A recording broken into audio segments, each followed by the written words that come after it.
Everyone thinks this is just a beautiful old machine, a glamorous relic from a quieter decade.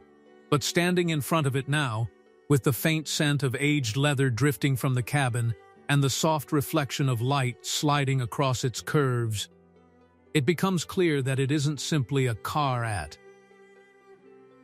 all. It's a memory that never left. There's a silence around it that doesn't feel empty. It feels watchful, like something has been waiting here for years, patient and unresolved. The chrome carries tiny scratches that look less like wear and more like unfinished sentences. The paint holds shadows where time once lived, and in that stillness, a question forms. What story is this machine guarding? And why does it still feel as though it remembers everything? Some say cars don't hold emotions, but this one seems to. Like it once knew joy, distance, silence, and heartbreak, and chose not to speak about any of it. Every contour feels like a sigh from the past. Every quiet surface like a sealed envelope no one ever opened. And as the light fades across the hood, a strange tension hangs in the air, almost as if the story trapped inside this car is finally ready to reveal itself, but only to those willing to listen. The garage air feels heavy, as if time itself stayed behind when everyone else moved on. Dust rests softly on the glass, like a thin layer of forgotten years. A faint echo seems to linger in the space. Footsteps once crossed this floor. Voices once spoke here. Then silence arrived, and it never left. Some say this place was only storage, but it feels more like a waiting room between past and present. A place where memories refuse to disappear. The metal panels hold quiet tension. The steering wheel looks worn, not from neglect, but from companionship. This wasn't a machine someone abandoned. It was a companion someone couldn't let go. And somewhere in that silence, the question deepens. Who drove it last? Why was it parked here? What moment froze this story in time? The truth doesn't shout. It whispers. And the whisper suggests that this car, this 190 SL, did not simply stop moving. Something stopped with it. And whatever that moment was, it never truly ended. It just stayed here, waiting, holding on. Outside, the world changed. Roads widened. Engines became louder. Cars grew sharper, faster, more aggressive. But inside this quiet space, nothing rushed. Nothing chased speed. The lines of the body still feel calm. Soft curves, gentle proportions. A design that doesn't argue for attention. It simply exists with grace. That was always the difference. Others wanted to prove something. This one wanted to feel something. It wasn't built for power battles or loud victories. It was built for presence. For movement that felt personal. For roads that mattered more than destinations. And somewhere along those journeys it collected stories instead of miles. Scars in the paint, subtle marks on metal, small traces that reveal life rather than damage. Not everything here is restored. Not everything is perfect. And that is what makes it real. Because perfection erases history. But patina preserves it. And in that preserved truth, the spirit of the car remains. Quiet, dignified, still breathing beneath the silence. Some people think elegance is loud, sharp, proud, demanding attention wherever it goes. But this car proves the opposite. Its presence is quiet, measured, almost shy, yet impossible to ignore. The curves flow like soft shadows. The proportions feel balanced and calm. Nothing is exaggerated. Nothing is desperate to impress. That restraint is its strength. It speaks without raising its voice. And that silence holds power. Maybe that is why Mercedes built it this way. A car that didn't compete for attention. A car that earned it. On long roads, along coastlines, through city streets at dusk.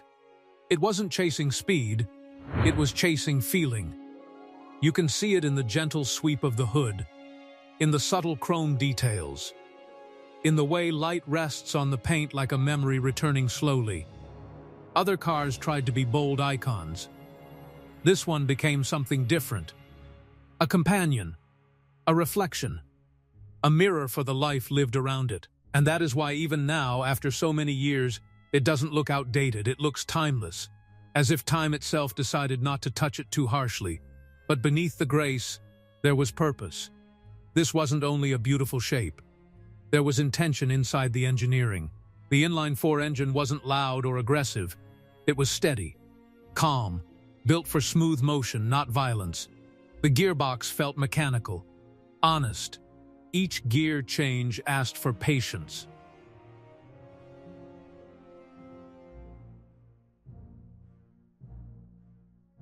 And rewarded it. The suspension wasn't hardened for racing. It was tuned for comfort, for long journeys, for quiet roads where conversation meant more than speed. This 190 SL wasn't meant to dominate tracks. It was meant to carry moments, people, emotions. It belonged to evenings on winding roads, to weekend drives under open skies, to travelers who valued elegance more than power. And that mission shaped everything about it. Even today, when engines are bigger and louder, its character still feels distinct. Not soft, not weak, just composed, confident without needing to prove anything. And maybe that is why it feels alive. Because it wasn't built to shout its story. It was built to live it. And every part of it, every sound, every vibration, every mark of age, still carries that purpose quietly forward. Some wondered who this machine was truly built for. Not workers, not racers, not families chasing practicality. It was meant for people who valued presence, people who understood restraint, people who believed a journey could be meaningful without speed or noise. Back in its time, others were chasing horsepower wars, chasing bigger engines, louder exhausts, sharper edges. But this car followed a different path. It spoke to diplomats, artists, quietly successful travelers, people who preferred elegance to spectacle, on European boulevards, along quiet Riviera roads, through softly lit city streets. It wasn't a symbol of power. It was a symbol of taste, subtle, calm, confident. Not everyone understood it, but those who did never forgot it. And that difference created something rare. Identity, character, a personality built not from performance but from presence. And that kind of identity does not fade with time. It settles into the metal, into the leather, into every mile that still lives inside it. Comparison made that clearer. Other cars from that era tried to impress with sharp lines and flashy chrome, big fins, loud colors, bold aggression. They wanted attention the moment they appeared on the street. But this one moved differently. Soft paint tones, gentle reflections, surfaces shaped like flowing light instead of carved angles. Even the imperfections tell the story in a quieter way. Old stickers still cling to glass. Faint chalk marks hide beneath panels, signs of craftsmanship. Signs of hands that built it with care instead of rush. Mileage worn into the seat cushions like memories pressed into fabric. Each trace reveals something the years refuse to erase. Not decay. Evidence, proof that the car lived honestly instead of being endlessly polished into denial. Others aged loudly. This one aged gracefully. And that difference changes how it feels when you stand beside it. You don't just see its past. You sense it. Then attention turns to the heart beneath the hood. The engine wasn't built to intimidate. It was built to endure. A modest displacement, an inline layout that made power feel smooth, predictable, balanced. Not wild, not violent, just disciplined. The character of the engine mirrored the character of the car. Calm strength, controlled motion, power that arrived like a steady breath instead of a sudden shout.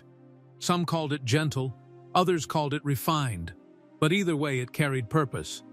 The way it idled softly, the way it responded with patience, the way it encouraged the driver to move with rhythm instead of force. Nothing rushed, nothing exaggerated, everything deliberate. And in that restraint, a deeper truth appeared. Strength doesn't always arrive loudly. Sometimes it arrives quietly, with confidence, with dignity. And that quiet strength is what made this Mercedes different. It wasn't trying to win against others. It was trying to remain true to itself. And it still does, even now. Then the story moves deeper into motion. The gearbox reveals its personality. Not modern, not effortless, mechanical, direct. Each shift feels intentional. Each movement carries weight. Drivers didn't flick through gears. They guided them, slowly, precisely. With respect, the lever moves through its pattern like a conversation between steel and patience. Miss the rhythm, and it resists. Find the rhythm, and it rewards. That is what made it different from other cars of its time. Many chased speed through brute force. This one asked for understanding. The gearbox wasn't a tool.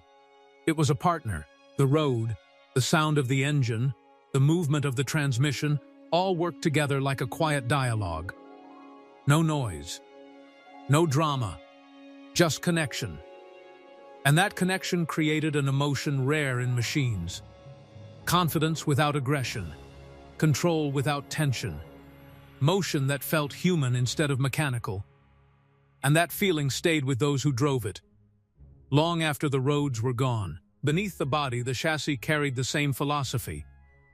The suspension wasn't built to conquer rough tracks or endure punishment. It was built for comfort. Independent in the front, softer in the rear. A balance between stability and grace.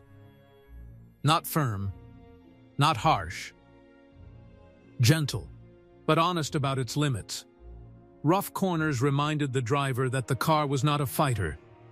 It was a traveler. The way it floated over smooth roads. The way small bumps felt softened rather than resisted. The way the body moved like a slow breath instead of a jolt. That character mattered.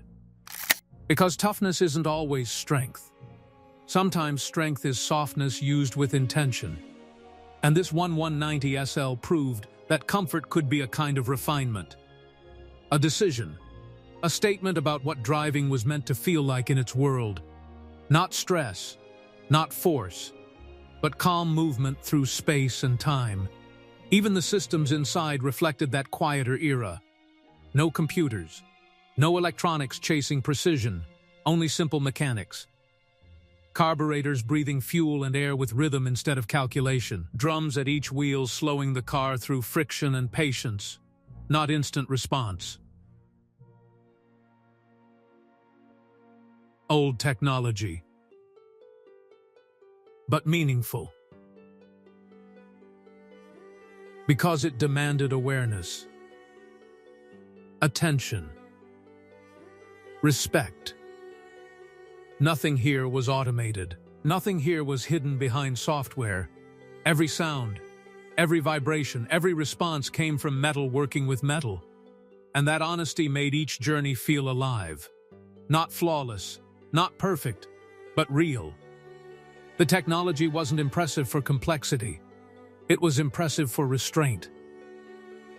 For reminding the driver that motion was not something to rush or dominate. It was something to understand. And in that understanding, this Mercedes found its identity. Quiet, mechanical, human in spirit, still carrying that same truth after all these years. What emotions did it give the person behind the wheel? Not excitement from speed, not adrenaline from danger. Something different, something quieter, calm confidence. A sense that the road didn't need to be conquered, only understood. Drivers spoke of long evenings when the world slowed down around the car. The engine hummed softly. The road stretched ahead. Streetlights passed like slow pulses of memory. No racing, no hurry, only presence. Some said it felt like traveling inside a moment instead of moving through distance. Gentle power, predictable motion, a rhythm that encouraged thought rather than impulse. It didn't make people nervous. It didn't overwhelm. It made them reflective. A passenger once said it felt like the car listened, as if it carried unspoken stories along the road. That emotion stayed even after the journey ended. Doors closed. Engine cooled. Silence returned. But the feeling lingered. A sense of grace. A sense of dignity. And above all, a sense that life inside this machine moved differently from the rest of the world. Softer, slower, deeper, as if every drive was a quiet chapter written across time. Then there were the details others overlooked. Small elements that revealed character. The shape of the headlights. Round. Warm. Almost gentle in expression. The grille, subtle rather than loud. Like a face that doesn't demand attention yet cannot be ignored. Chrome trim that traced the body like fine lines in an old sketch. Not decoration, intention. Inside, the dashboard felt simple but deliberate. Switches placed with care. Gauges framed like small windows into motion. Leather softened by years. Stitching still holding its promise. Every surface told a quiet truth about craft.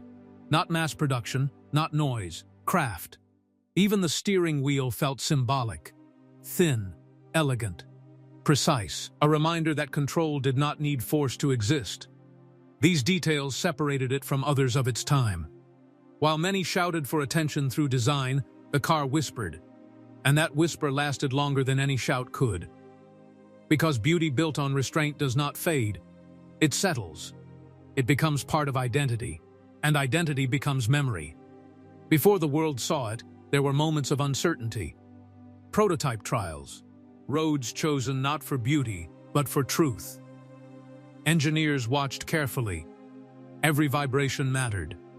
Every hesitation revealed a question. Would the suspension hold its promise at speed? Would the engine deliver grace under strain? Hope mixed with doubt. Early drives revealed strengths, smooth power delivery, composed movement, controlled emotion. But flaws emerged too. Carburetors demanded careful tuning. Heat built in long climbs. Components needed refinement. Adjustments followed. Long nights in workshops. Revisions. New parts. New trials. Step by step, the machine shaped itself through struggle rather than perfection. Each improvement carried both relief and tension. Because every answer created a new question. Could it remain elegant while becoming stronger? Could it preserve calmness while gaining reliability? That fragile balance defined its birth. Progress did not arrive in triumph. It arrived through persistence, through quiet resilience, through engineers who believed that grace could survive pressure. And in those trials, this 190 SL became more than a design. It became a character formed through effort, uncertainty, and the determination to exist exactly as it was meant to be. Neither loud nor aggressive, but honest. But behind every breakthrough lived a shadow. Hidden struggles, quiet compromises, realities that could not be ignored. Testing revealed the limits no one wanted to admit. Long drives exposed heat in the engine bay. The swing axle rear suspension demanded respect in sharp maneuvers. Drum brakes faded when pushed too hard. Nothing catastrophic, nothing dramatic, but always present. Always reminding that beauty and engineering live in tension. Some engineers wanted more strength, others wanted more comfort. The decision was balance, not domination, not performance at any cost. Balance. Metal whispered where marketing would have shouted. Reliability required patience. Maintenance required understanding. And every refinement carried sacrifice. Weight added here. Power restrained there. A compromise accepted so that grace would survive. These struggles never appeared in advertisements. They lived in workshops, in notebooks, in conversations spoken softly over tools and blueprints. And yet, those compromises gave the car its humanity. Perfection would have made it cold, sterile. untouchable. Instead, its flaws made it sincere, real, vulnerable in a way machines rarely are, and that vulnerability became part of its soul. The quiet truth beneath the elegance. A truth that still lingers in every panel, in every sound, in every mile that remains inside it. Then came the moment when its shape began to define it. The exterior did not shout for attention. It breathed. Soft lines, gentle arcs, a profile that felt like motion even while standing still. Light slid across the body the way wind moves across water. Subtle. Calm. Intentional.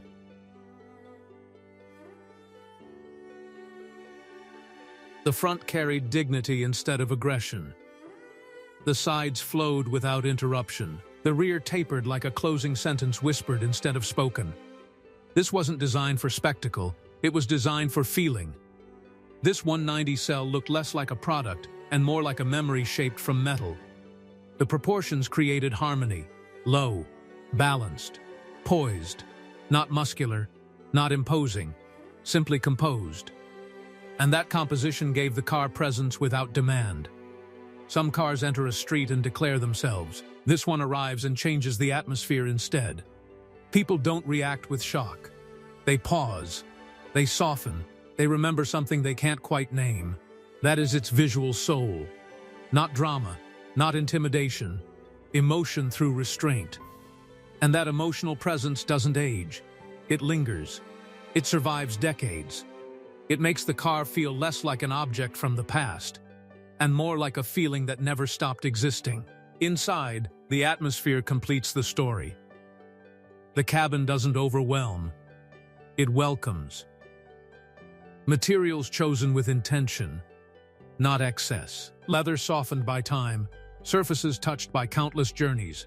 The dashboard feels like a calm horizon, gauges arranged with quiet symmetry. Needles move slowly, deliberately. Switches click with confidence. Mechanical, honest. No screens, no distractions, only purpose. The seats don't confine. They embrace. The thin steering wheel rests like an instrument of precision rather than force. Every texture carries memory. Every crease in the upholstery feels like a line in a story written across years. This isn't luxury defined by wealth. It is luxury defined by care, by craftsmanship, by the belief that a cabin should feel human, not manufactured. When the doors close, the outside world softens. Sound becomes gentle. Space becomes personal. It feels less like sitting inside a machine and more like entering a quiet moment suspended in time. And that atmosphere reveals something deeper about this Mercedes. It was never meant to impress the world from the outside. It was meant to connect with the person inside, to create calm, to create presence, to create a place where motion felt like reflection instead of escape. Then comes the moment of motion. The world outside begins to move, and sound becomes part of the story. The engine does not roar. It murmurs. A soft note, a steady rhythm. Warm, measured, composed. Acceleration is not violent. It unfolds, smoothly, gradually, with intention instead of force. The road beneath feels calm. The body glides rather than attacks. Heat builds gently through the cabin, not threatening. Alive. The vibration through the floor is subtle, like a memory reminding the car that movement still matters. Steering feels light at pace. The wind brushes against the body in long breaths. Nothing urgent, nothing rushed, just presence in motion. On quiet highways, the sound blends with the surroundings. On winding streets, each curve feels like a conversation between road and machine. This is not sensation meant to excite. It is sensation meant to connect.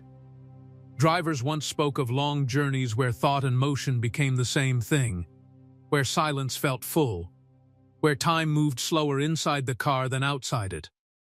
That is the emotion of the drive. Not adrenaline, not fear. A kind of peaceful gravity. a calm that follows wherever the car travels. And long after the drive ends, that calm remains. Beneath that calm lives complexity, hidden engineering, quiet precision. The engine sits in front, balanced along the chassis, breathing through twin carburetors that feed carefully measured fuel and air. Valves lift and fall with disciplined rhythm. The crankshaft turns with patience instead of urgency. Cooling passages guide heat away. Hoses carry life through metal veins. Nothing feels careless. Everything has purpose. The driveshaft sends motion to the rear. Power flows through the gearbox like a restrained conversation between gears and timing. The suspension works in layers, arms, springs, joints, all cooperating rather than competing. Air drifts across the body. The shape guides it instead of fighting it. Even small details matter. The wheels hold the road with narrow, period-correct tires. Grip is modest, honest. Every component reflects a philosophy. Efficiency through restraint, strength through proportion. No excess, no vanity. Just engineering shaped to match the car's character. Not extreme, not experimental. Practical intelligence wrapped in elegance. And in that quiet depth, a different respect appears. Not for power, not for dominance, but for thought, for craft. For minds that believed a car could be graceful in form and graceful in function at the same time. But grace always carried risk. Beneath the beauty were limitations that required humility. Push the car too hard, and the brakes warmed fast. Demand too much from the rear suspension, and handling reminded the driver of physics waiting beneath elegance. Heat rising on long climbs tested patience. Mechanical wear expected attention. Nothing here pretended to be invincible. Nothing lied. The car told the truth through its behavior. Respect me. Understand me. Don't force what I was never meant to become. That honesty made it vulnerable and deeply human. Owners learned rhythm. They learned boundaries. They learned care. And inside those limits, the machine revealed its strength. Not in aggression, not in endurance under punishment, but in grace under respect. That is where its soul lives. Not in pretending to be flawless, but in existing exactly as it is. Beautiful, capable, imperfect, sincere. And those imperfections became part of the legend. Because perfection fades quickly, but a machine that admits its limits remains unforgettable. When the world first saw it, curiosity led the way. Crowds gathered not because it shouted for attention, but because it carried quiet confidence. People studied its lines. They wondered who it was built for. Some praised its elegance. Some doubted its purpose. It wasn't a racing champion. It wasn't a working machine. It lived somewhere in between. A symbol of refinement in a world still recovering from struggle. The public debut created questions rather than answers.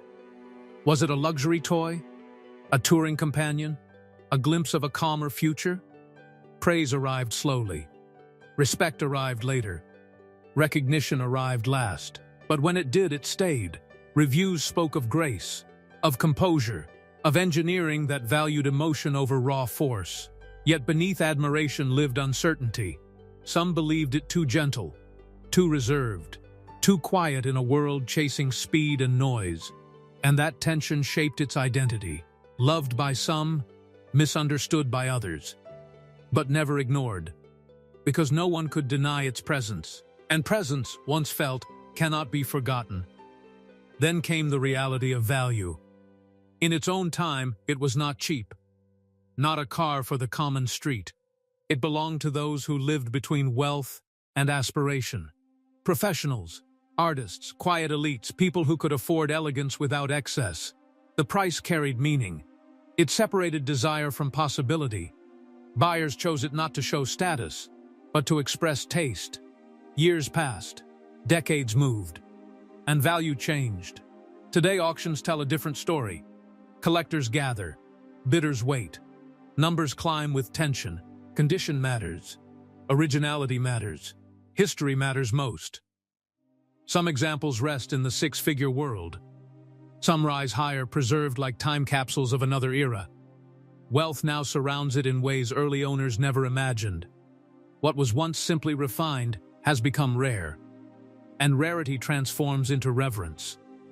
Not every car reaches that space. Only those whose purpose outlived their moment. This one did, and the market only confirms what emotion already knew. Significance lasts. In its own time, price created distance. This was not a car for ordinary streets or everyday workers. When it first appeared, it carried a sticker that meant choice, status, restraint. In the late 1950s, a car like this sold for around $3,900 to $4,200 in the United States, depending on options, color, and destination costs. That number mattered. It was more than most family sedans, less than the legendary supercars above it. Positioned carefully, intentionally, enough to keep it exclusive, enough to make ownership a statement instead of an impulse. Buyers were doctors, architects, performers, travelers who valued elegance more than speed. The price did not scream luxury, it whispered refinement. Some admired it from sidewalks. Few signed the papers. And those who did didn't just buy transport. They bought atmosphere, presence, identity. A quiet symbol of success during a time when success rarely needed to prove itself. That is why its value back then was more than a number. It was a filter, a way of deciding who this car belonged to and who would only ever see it pass by. Time changed that number into something else. Today, rarity and memory built a new economy around it. Auction halls fill with silence before bids begin. Collectors watch. Histories are read aloud. The hammer rises. And prices climb. A worn but honest example may trade hands for $90,000 to $140,000. Well-preserved, documented cars rise higher into $180,000, $220,000, sometimes more. Exceptional restorations, factory-correct survivors, or celebrity-linked histories push beyond $250,000, crossing thresholds few imagined when it first left the showroom. Value is no longer about transportation. It is about story, authenticity, memory preserved in metal. Some see a number, others see a lifetime, a moment in history that refuses to disappear. And when the final bid lands, the room exhales. Not because wealth changed hands, but because meaning did. A car once purchased by quiet professionals now lives in the world of collectors, museums, and private galleries. But even at those prices, one truth remains unchanged. Its worth was never measured only in money. Money simply followed the emotion people refused to forget. Its evolution did not end with its production years. The lineage continued. Ideas carried forward. Influence echoed across generations. Later roadsters borrowed its calm proportion. Touring models remembered its restraint. Even modern machines still echo the philosophy that shaped it: presence over aggression, elegance over spectacle.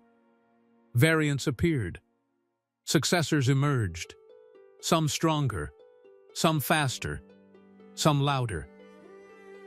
But none replaced its spirit. They extended it, expanded it, interpreted it for new times. And through that evolution, its role in the family tree became clear. Not the fastest branch, not the most powerful, the most poetic, the one that reminded the brand that engineering is not only function, it is feeling. And that feeling continues across decades, across continents, across generations of drivers who never knew its era, yet still understand its soul. Because certain designs do not belong to time, they belong to emotion. And emotion never expires. Some cars leave the factory and disappear into ordinary lives, but this one found its way into extraordinary hands. Wealthy buyers, influential figures, people whose names lived in newspapers and on theater posters. Some owned it quietly. Others let it follow them into photographs and stories. A famous musician once used a car like this to escape crowded rooms and late-night noise, choosing quiet roads over bright stages. An actress from another era kept hers by the coast, where the wind and sea carried secrets only the car would ever hear. A businessman stored his example inside a private estate, driving it rarely, preserving it like a memory he was afraid to lose. Over time, families inherited these machines. Some passed them down like heirlooms, some forgot them in storage rooms and garden garages. Years slept over the paint. Dust replaced conversation. But even when neglected, dignity remained. A star's car became a family relic, a symbol of a life once lived in motion. And every ownership story carried the same undertone. This wasn't transportation, it was identity. It was presence. And time did not erase that. It only deepened it. But ownership brought reality. Beauty came with responsibility. Maintenance demanded respect. Parts were not found on every corner. Mechanics needed understanding hands. Not every repair was simple. Carburetors required tuning. Brakes needed patience. Rubber aged. Metal tired. Small failures appeared not as flaws, but as reminders that time always asks for attention. Some owners embraced that. They cared. They learned. They listened to the car the way one listens to an old instrument. Others struggled. The costs grew. The effort weighed heavy. Driving became occasional, then rare, then silent. And yet, silence did not mean abandonment. Silence meant pause. A pause between lives, between chapters, between the roads it once traveled and the roads still waiting ahead. Because even when the engine slept, the story inside the car remained alive, waiting for someone willing to understand that machines like this are not burdens. They are commitments. And commitments do not fade, they wait.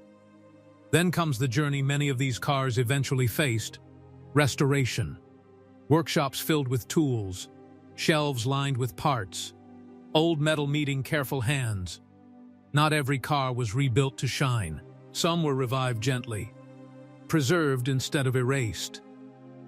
Panels cleaned without removing the stories etched into them. Leather repaired, not replaced, so memory could stay in the stitching. Others underwent deeper rebirths. Engines rebuilt, frames strengthened, paint renewed, silent years turning back into motion again. But every restoration carried a question. How much should be changed? How much should be left untouched? Authenticity versus perfection. History versus renewal.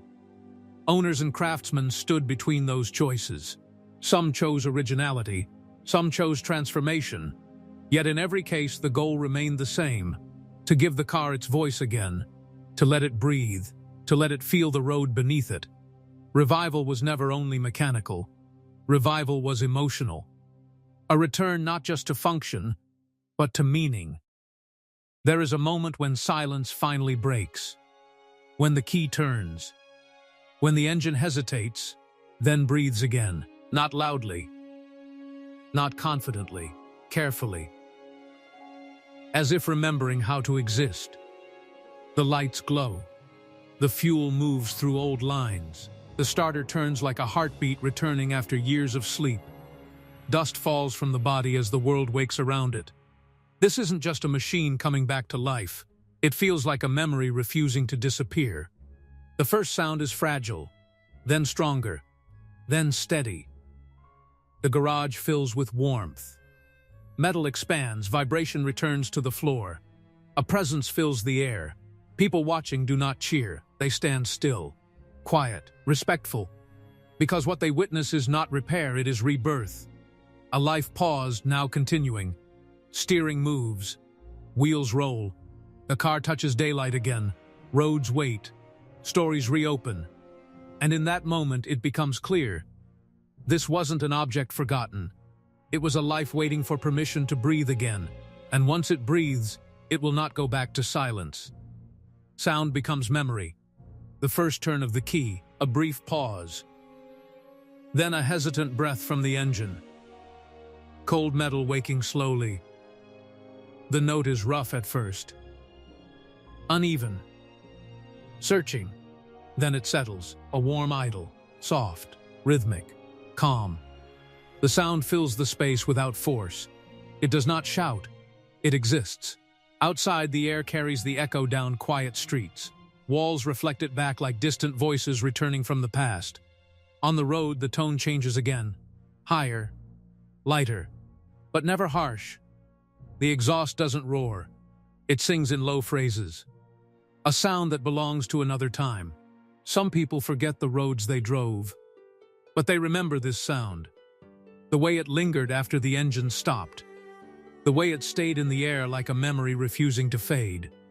Even now, when the engine rests in silence, the echo remains.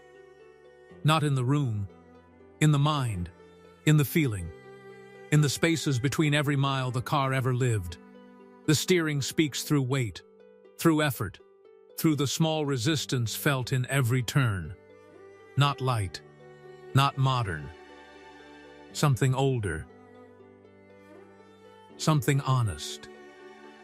Each corner asks for intention. Each movement answers with connection. The wheel does not guide itself. It requires hands, awareness, presence. The driver becomes part of the motion. Arms feel the road through steel and geometry instead of electronics. The car doesn't hide truth. It delivers it. Every surface, every slope, every change in pavement, all of it travels through the steering column like a message from the ground. Control isn't given, it is earned. And that effort creates confidence. Calm, trust, not power over the road, but conversation with it. Some cars isolate you from motion. This one does the opposite. It invites you into it. Slowly, quietly, completely. And in that connection, the journey becomes more than travel. It becomes awareness. It becomes understanding. It becomes a shared language between human and machine. Heat moves through it like a pulse. Oil slipping through narrow passages, metal expanding softly as temperature rises. The car feels alive. Not metaphor only. Reality. The scent of warm engine bay. The faint vibration through the floor. The quiet tick of cooling parts when the drive ends. Everything breathes. Everything responds. This isn't cold machinery. It is motion with a body. The radiator hums. Fluids travel like blood under skin. Hoses flex. Bearings whisper. The car reacts to the world the way living things do. It tires. It wakes. It settles. And because it behaves like something alive, people treat it that way. With care. With patience. With respect. Machines built today hide their inner life. This one reveals it. Every sound, every movement, every breath of heat reminds you that the heart of the car is not just mechanics. It is spirit built into metal. And that spirit never truly sleeps. It only rests. Yet inside that life, there is contrast. Fragility and resilience living together. Some parts wear, some fail. Rubber cracks, seals harden, metal ages, but other parts endure. The frame holds its strength. The engine keeps its dignity. The body resists time more than expected. Weakness appears beside courage, vulnerability beside endurance. That tension creates emotion. Because nothing here pretends to be invincible, the car shows its scars. And still it remains. It survives seasons, owners, roads, storage, silence. It bends but does not break. That balance defines its character. Not perfect, not fragile. Something in between. Something human. People relate to it because they see themselves in that struggle. Imperfection with persistence. Beauty with endurance. A quiet refusal to disappear. And that resilience, gentle but unwavering, is what allows the story to continue long after it should have ended. It belonged to an era with its own rhythm. Streets moved slower. Music drifted from CAFs and radios instead of screens. Fashion carried elegance rather than noise. People walked, paused, noticed things. This car fit into that world naturally. Not as a symbol of excess. As a part of the atmosphere, it matched the coats, the architecture, the slow conversations at dusk. It reflected the way people valued time. Not rushed, not consumed, lived. The world around it shaped its personality. Culture shaped its presence. Roads were narrower, cities more human, journeys more deliberate. And the car did not stand apart from that life. It absorbed it. Car and era became inseparable. To remember one is to remember the other. And when you see it now, you don't just see a machine. You see a time that no longer exists, but still breathes through it. Not everyone could own it. Many could only watch it pass. A symbol moving through streets with quiet authority. People on sidewalks paused. Heads turned, not in shock, in wonder. It represented a life beyond their reach. Not wealth alone. Taste. Calm success. A different world behind glass and chrome. For them it became aspiration. A dream they could see but never touch. Yet admiration was not resentment. It was fascination. The car didn't intimidate. It inspired. It showed another possibility of life. Slower, softer, more graceful. And for those who never owned it, the memory remained stronger than possession. Sometimes longing creates deeper connection than ownership ever could. And so the car lived not only in garages, but in imagination. In memory. In the hearts of those who watched it disappear around a corner and never forgot how that moment felt. Owning it was one reality. Desiring it was another. Owners carried responsibility, weight, cost, care. The car became part of their life, full of effort and reward. But those who only dreamed of it felt something different. A longing untouched by reality. Ideal, untarnished. Desire sees perfection. Ownership sees truth. And both experiences gave the car meaning. The dream kept it alive in memory. The reality kept it alive on roads and in garages. Together they created a complete story. Not every person wanted to live with it. Some only wanted to imagine it. And that, too, mattered. Because some machines are meant not only to be driven, but to be dreamed about. Images carried the car farther than roads ever could. Magazines, postcards, old photographs tucked into albums and drawers. A snapshot beside a coast. A portrait outside a theater. A faded picture in front of a house that may no longer exist. Cameras captured not just the car, but moments around it. Faces, weather, light, lives. Through these images, the world saw it again and again. Not moving, but alive. Even now, when those photographs are scanned or found in boxes, the feeling returns. The past becomes visible. The car becomes more than an artifact. It becomes a memory preserved in paper and film, proof that it existed not just in metal but in people's lives. And as long as those images remain, the story will never vanish. But revival does not erase time. The body still carries its years. Paint faded in soft gradients, small cracks in the leather like lines of memory in a face that has lived deeply. Chrome dulled, but not defeated. Edges softened by touch and weather. Corrosion sits where water once lingered, not as decay, but as evidence. The past remains visible, honest, unedited. Stickers cling to glass like old signatures from another world. Faint factory marks sleep beneath panels. Every imperfection tells the truth that this car did not live a perfect life. It lived a real one. Some restorers choose to protect that history instead of hiding it. They polish only enough. They repair only what must survive. They leave time where time belongs. Because patina is not damage. Patina is story. And stories do not deserve to be erased. They deserve to be preserved. In the leather, in the paint, in the silent spaces where memory hides. And when sunlight touches those scars, the car does not look old. It looks alive. Across decades, its identity traveled farther than its wheels. Different countries, different cultures, different roads, yet the feeling remained the same. In Europe, it became elegance in motion. In America, it became a symbol of taste rather than wealth. In distant cities, it became aspiration, something to admire, something to dream about. Some cars become legends only where they were built. This one crossed borders.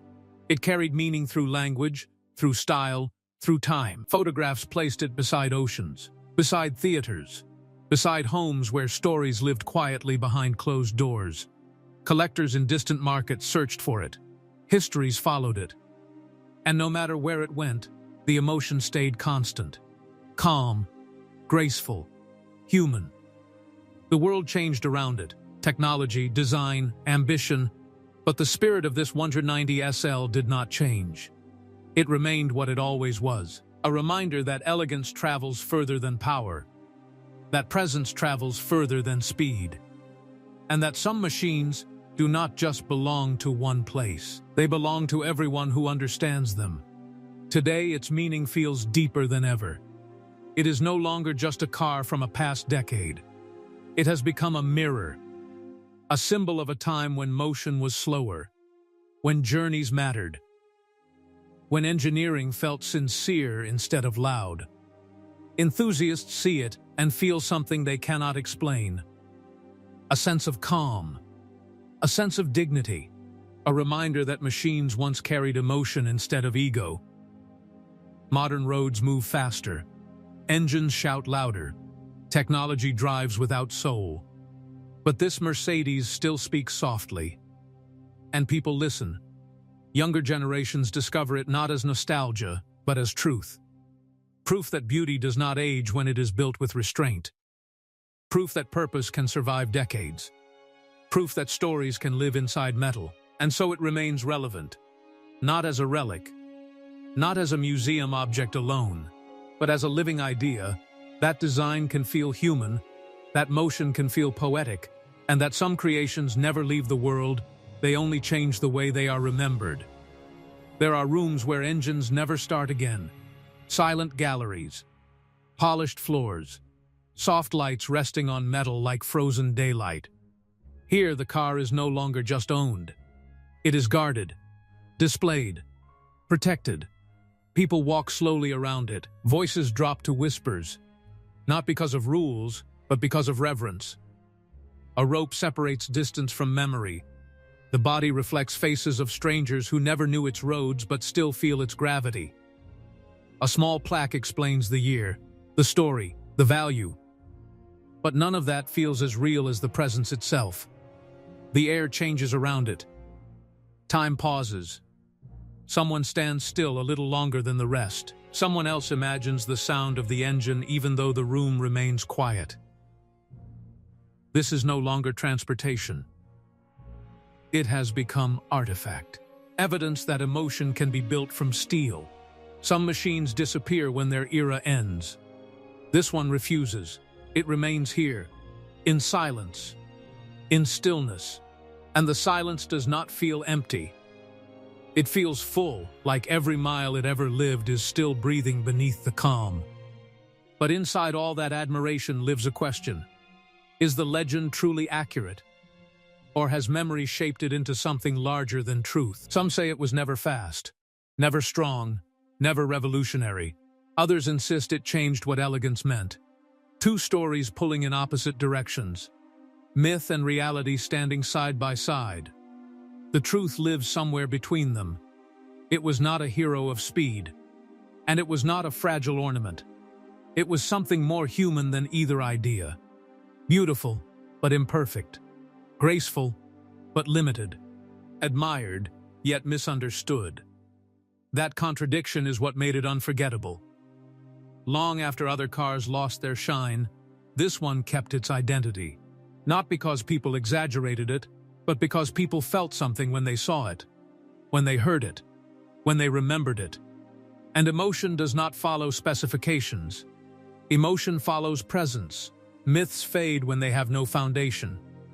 This one survived because beneath every story, there was something real. And now the story returns to the present. The garage is quiet again. The light is softer than before. Dust floats slowly in the air. The car rests where the journey began, not on a stage, not in a museum, but here. in a place where time feels close. The world outside has changed. Roads are faster. Machines are louder. But this one remains unchanged in spirit. It does not compete. It does not pretend. It simply exists, with dignity. The scars are still there. The memories are still there. Everything it once carried still lives within the metal. The moment hangs between past and present, as if both realities are breathing at the same time.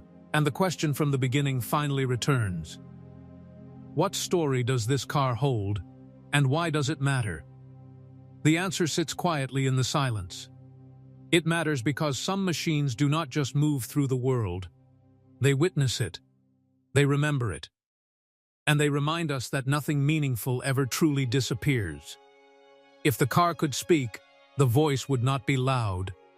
It would be calm, gentle, steady. It would talk about long roads and soft evenings, about hands that once rested on the wheel, about conversations that never left the cabin. It would remember the moment it first saw daylight, the moment it was almost forgotten, the moment it was brought back to life. It would not boast. It would not complain. It would simply tell the truth. That it was never built to be perfect. It was built to be felt. That every mark on its body is a sentence in a story no one else could write. That every mile was a memory, not a measurement. And that even now, after decades have passed, it still carries those memories gently, not as weight, as purpose, as identity.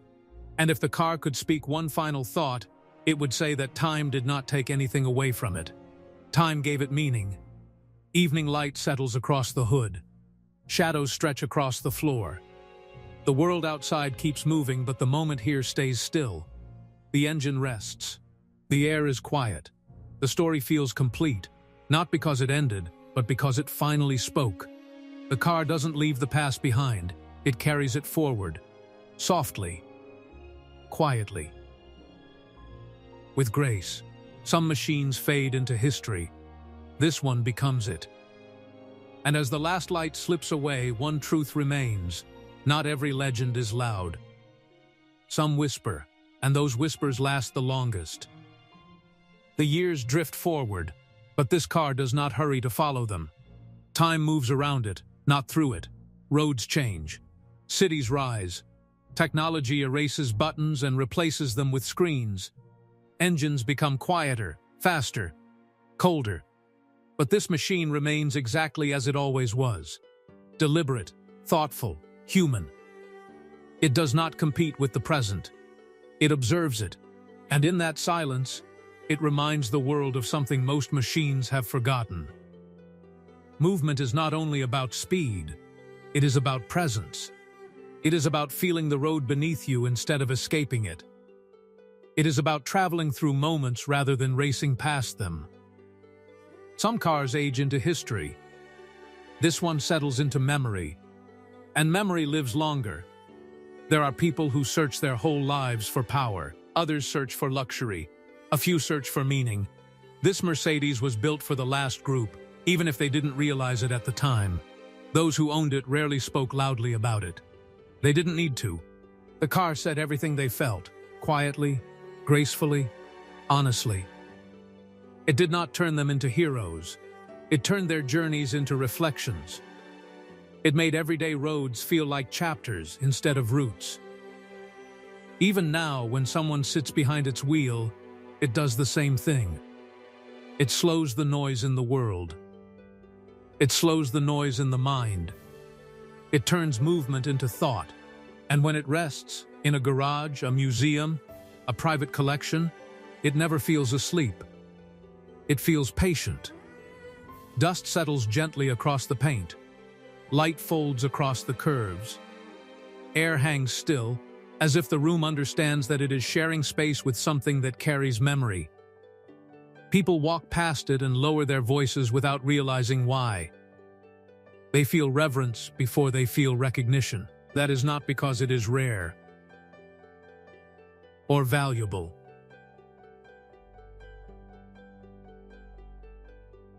or historic. It is because it holds a presence that cannot be replaced. A calm that refuses to fade. A reminder that beauty does not shout. It lasts. So what remains after the roads are empty and the engine cools? Not numbers, not ownership, not prestige. What remains is a feeling, a quiet moment in motion, a memory of stillness inside movement, a glimpse of a world where engineering and emotion shared the same purpose, where elegance did not try to impress, it tried to understand. That is the legacy of this 190 cell, not as the fastest car, not as the most powerful, but as one of the few that remembered something essential, that a machine can carry a soul without ever pretending to have one. And if this car could speak, it would not tell stories of speed or conquest. It would whisper something softer, something simple. Stay a moment. Breathe. Feel the road. Because in the end, its greatest achievement was never in how far it traveled. It was in how deeply it made every journey feel. And that is why, long after engines fall silent and years pass quietly around it, this car still matters.